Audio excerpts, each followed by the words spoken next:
नमस्कार जय जगन्नाथ। आज रही आसंता निजुक्ति मेला को नहीं किछि खबर। आसंता मासरे आयोजन हेब निजुक्ति मेला। विभिन्न वर्गर 22,000 पदवीर निजुक्ति पत्र बंटन करा जिवो। डिसेम्बर सुधा खाली पड़िथिबा समस्त सरकारी पदवी निमंते विज्ञापन जारी करने राज्य सरकारक निजुक्ति एजेंसी गुड़ी को कुहा जाइछि।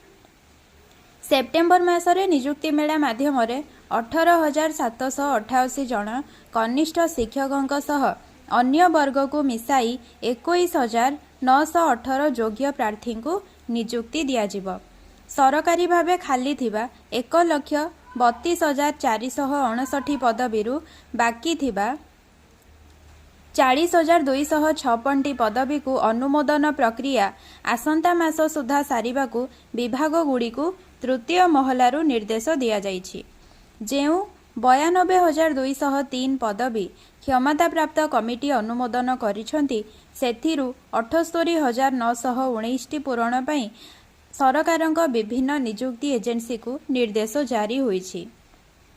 बड़का 13,284 पदवी पूरण पई चलित मास सुधा एजेंसी को अवगत कराइबाकू संपृक्त विभाग को निर्देश जारी होइछि। आसंता मासरू डिसेम्बर मध्यरे राज्य सरकार प्राय 46 निजुक्ति मेला आयोजन करिवे। 34,686 सरकारी पदवीर योग्य प्रार्थी को निजुक्ति पत्र बंटाजिव।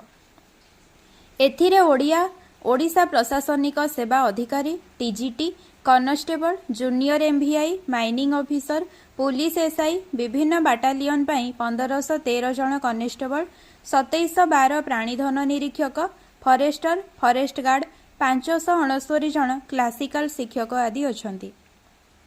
तेबे देखंतु आसंता मास सुधा किंबा डिसेम्बर सुधा निश्चित भावरे पुणी नूतन निजुक्ति आसीजिवो। तेणु पुराणा सिलेबस अनुसार आपण मैंने पढ़ापढ़ी करूथांतु। फ्रेशर मानक उपरे मु जोर देबा पई चाहिबी, काहेकि ना थरे जेतेबेले आपण अटकी जिवे तापरे आगकू बढ़िबा बहुत ही असुविधाजनक होइथाय। थरे जेतेबेले मनोबल भांगी जिवो धीरे धीरे आपणकर चेष्टा मध्य धीमा धीमा होई जिवो। तापरे खाली बाहाना बाकी रही जिवो जे मो पाखरे एया असुविधा थिला सेथिपाई मोर हेलानी, एया असुविधा थिला सेथिपाई मु क्रैक करि पारिलिनी। किंतु सही समय रे आपणक सांग माने निश्चित भावरे विभिन्न पदवी पाई सारिथिबे। तो जीवन नष्ट करबा आगरु फ्रेशर मानकु मु कहिबा पई चाहिबी कि जेतेबेले आपण प्रथम थर पई परीक्षा दउचंती सेतेबेले ही टिके जोर देई प्रयास करंतु, निश्चित भावरे सफल हेबे।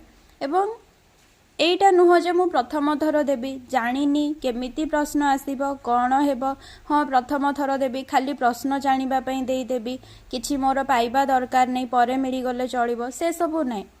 चाकरीटा किछि मजाक कथा नुह। निज गोड़े ठिया हबा, निज घर पई किछि करिबा, स्वाधीन भावरे बंचिबा तार मजा ही अलगा थाए। सो फ्रेशर मानक सहित बाकी मानक भी मु कहिबा पई चाहिबी कि मनोबल दृढ़ रखंतु, सिलेबस अनुसार पढ़ापढ़ी जारी रखि थांतु एवं निश्चित भावरे चाकरी करी निज गोड़े ठिया हुअंतु।